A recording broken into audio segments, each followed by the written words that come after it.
Hello, welcome to my channel. এখন আমি বেরোচ্ছি। এখন আমরা যাচ্ছি কলকাতা, সেটা মা আমি দিদি কলকাতা যাচ্ছি।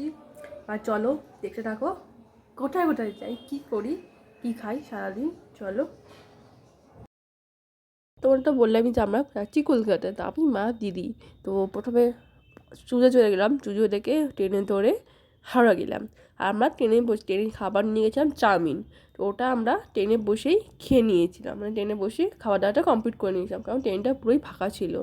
আর তোমরা দেখতে যে ট্রেনটা একদমই ফাঁকা, তো ট্রেনে বসে আমরা খাওয়া দাওয়া কমপ্লিট করে নিলাম, কারণ বাসে জানোই তো কলকাতায় বাস ভিড় হয়। তো এই কারণে বাসে রিস্ক নিইনি। তো ট্রেনে বসে আমরা খাওয়া দাওয়া করে সব কিছু করে আমরা হাওড়া চলে এসেছিলো। এবার হাওড়ার থেকে নেমেই আমরা বাসে উঠে পৌঁছলাম। বাসে আমাদের 1 ঘন্টা লাগবে, অনেকটা টাইম লাগবে। বা কোথায় যাচ্ছি সেটা তোমাদের পরে বলবো নেক্সট ভিডিওতে। তো বাসে অনেকটা সময় লাগবে। তো আবার দেখা হবে নেক্সট ভিডিওতে, কোথায় যাচ্ছি সেটা নেক্সট ভিডিওতে।